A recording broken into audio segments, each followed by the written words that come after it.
ये भाई वो बोला कि घर में मशीन है, बीवी को बोलेंगे पजामा 4 उंगल काट के सिलाई करके दे देगी, रात में जलसा पहन के चले जाएंगे। बीवी से बोला कि फुदकी माँ ए पजामा काटे दे मोर 4 उंगल सिलाई करे दे, रात में जलसा जा। बीवी बोली कि चुपचाप मारे रहो, तो कोई काम छोड़ नहीं, खाई सुतोई वो जान लटके दे, जब वो फुर्सत है कर दो।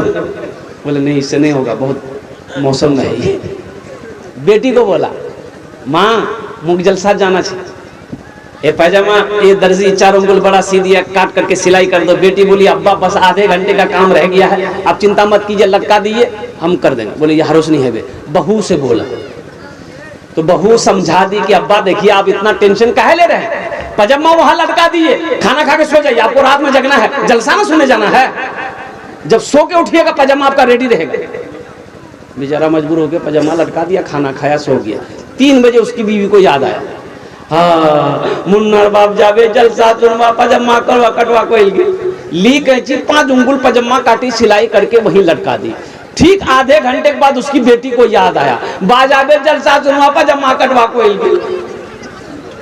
वो भी कैंची ली 5 उंगल पजामा काटी सिलाई करके वहीं लटका दी। मगरिब से पहले उसकी बहू को याद आया कि ससुर जावे जलसा सुनवा पजामा कटवा को वो भी कैंची ली 5 उंगल पजामा काटी सिलाई करके लटका दी। 5 एकम 5, 5 दूनी 10, 5 तिया 15 उंगली पजामा खत्म हो गया। मगरब की नमाज पढ़े, ओ आंखों में सुरमा लगाया, बालों में तेल लगाया, कुर्ता पहना, पजामा नहीं है, चिल्लाने लगा। तो बीवी आई, बोले क्या चिल्लाई? बोला मोर पजामा तो की भेज। बोले लटकाल चल जाए, बोले पजामा नहीं जइया छे, पजामा की भेज। नौजवानों जलसे में आए हो, जलसे से कुछ लेकर जाओ। अल्लाह अकबर कबीरा। अभी कारी फैसल रशीदी साहब अल्हम्दुलिल्लाह बहुत अच्छे कलाम पढ़ रहे थे माँ के ऊपर में। अब माँ का मकाम तो बड़ा ऊंचा है, माँ का मकाम तो बड़ा बुलंद है। वो खुश नसीब है जिसकी जिंदगी में माँ बाप जैसी अजीम दौलत मिली और उसकी खिदमत करके वो जन्नत में जगह बना लिया। इसलिए नौजवानों माँ बाप जैसी अजीम दौलत, एक बात याद रखना, हर रिश्ता मिल सकता है, हर रिश्ता पैसे के बलबूते पे खरीद सकते हैं। अगर कोई रिश्ता नहीं मिल सकता है, नहीं खरीदा जा सकता है, तो वो माँ है और वो बाप का रिश्ता है। इसलिए अपने माँ बाप की कदर करो, उनकी इज्जत करो, उनका एहतराम करो, उनका इकराम करो, उनकी खिदमत करो। अल्लाह तौफीक दे उनकी दुआएं लेकर जन्नत में जगह बनवाए। हमको अपने माता पिता पे, हमको अपने माता पिता पे आज बड़ा अभिमान है जिनके सर पे माँ की ममता, जग में बड़ा इंसान है, जग में बड़ा इंसान है। जो माँ की ममता ना समझे, जो माँ की ममता ना समझे, वो कितना नादान है जिनके सर पे माँ की ममता, जग में बड़ा इंसान है, जग में बड़ा इंसान है। पीते पीते दूध कभी आंचल में जब छुप जाते थे, खुद ठंडक में माँ सोती, गोदी में हम सो जाते थे, गोदी में हम सो जाते थे। माँ बोली मन भावन मेरा, माँ बोली मन भावन मेरा, बेटा रूप समान है। जो माँ की ममता ना समझे, वो कितना नादान है, वो कितना नादान है। एक नौजवान लंदन गया कमाने के लिए, काम पे जा रहा था, देखा रास्ते में एक आदमी दवाई बेच रहा था कि ये दवाई वो दवाई है, कमजोर खा ले ताकतवर हो जाएगा, बूढ़ा खा ले नौजवान हो जाएगा। ये नौजवान सोचा कि मेरी माँ बूढ़ी हो गई है, मेरा बाप भी बूढ़ा हो गया है, एक पैकेट खरीद करके भेज देते हैं, माँ खा लेंगे बाप भी खा लेगा। एक पैकेट दवाई खरीदा, पार्सल कर दिया, माँ को खत लिख दिया कि माँ तुम खाबो, अब बाकी भी खिलाई। दवाई आ गई, बुढ़िया रात में एक टेबलेट खाई, सुबह उठी देखते जितने सफेद बाल थे सब काले हो गए। चेहरे पे जितनी झुर्रियां थी खत्म हो गई, एकदम ताकतवर बुढ़िया हो गई। तो बुढ़वा बोला कि कै टका लो थी? तो बुढ़िया बोली 1 टा दवाई खानू भी। बोला और कैटा छे? बोला 9 टा। बोला नियो सुनी 9 तो खेल। तो बुढ़िया बोली तोर दिमाग खराब है गयो, 9 टा नहीं खा, बहुत पावर वाला छी। बोला कुछ चुपचाप मारी रहो मिखाम में 9 टेबलेट खाया, टेबलेट खाना था, बच्चा हो गया।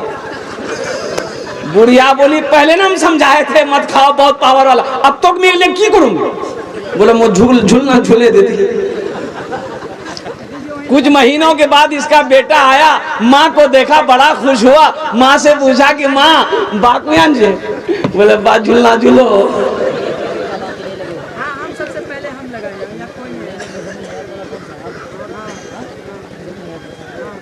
जो माँ की ममता ना समझे वो कितना नादान है, जो माँ की ममता ना समझे वो कितना नादान है, वो कितना नादान है।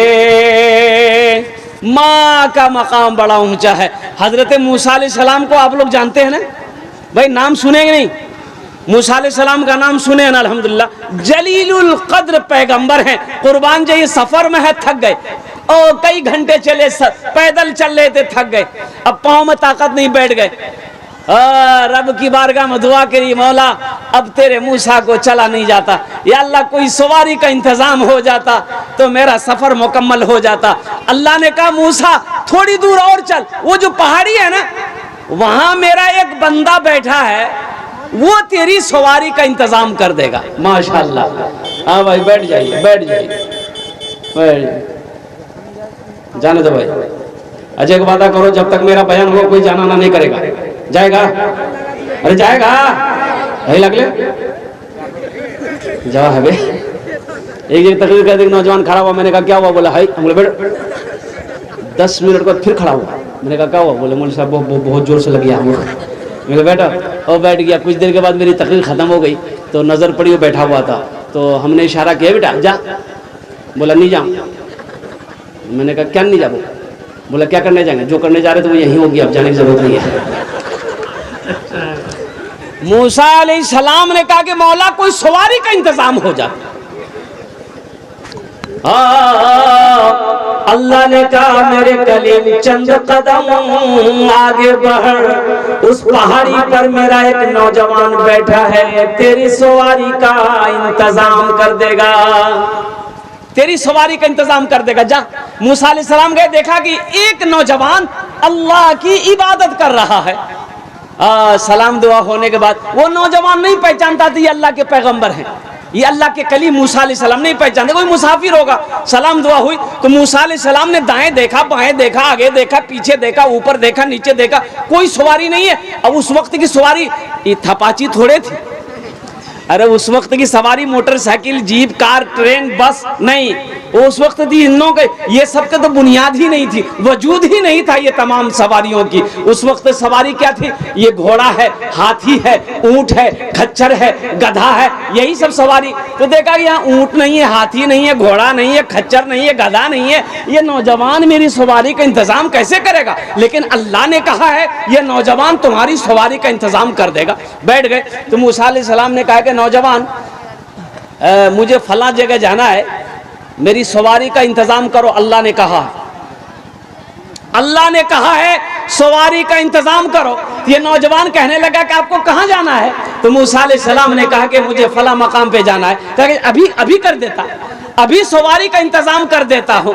और कुर्बान जाओ, आसमान की तरफ ये नौजवान देखा, देखा एक बादल का टुकड़ा है, बादल के टुकड़े की तरफ ये नौजवान इशारा किया शहादत की उंगली से, ए बादल का टुकड़ा जमीन पे लग जा। नौजवानों सुनो, माँ बाप का मकाम क्या है, सुनो सुनो, लाख तहज्जुद पढ़ लो, इशराक पढ़ लो, चाश्त पढ़ लो, अवाबीन पढ़ लो, सलातुत तस्बीह की नमाजें पढ़ लो, कसम खुदा की माँ बाप नाराज है, ये सारी इबादतें तुम्हारी बेकार है। माँ बाप राजी है, अल्लाह राजी है, माँ बाप नाराज है, अल्लाह नाराज है। पहले रूठे हुए माँ बाप को मना लो, अल्लाह तुमसे राजी हो जाएगा। अरे सुभान अल्लाह बोला था माशाल्लाह। तो मूसा अलैहिस्सलाम ने कहा हाँ मौवे हैरत बन कर देख रहे। ये नौजवान ने कहा कि बादल का टुकड़ा जमीन पे आ लग जा। जमीन पे वो धीरे धीरे बादल का टुकड़ा आया, जमीन पे लग गया। तो मूसा अलैहिस्सलाम को ये नौजवान कहता है हजरत अब इस बादल के टुकड़े पे बैठ जाएं। बादल का टुकड़ा ये जहां जाना चाहे इन्हें पहुंचा दे।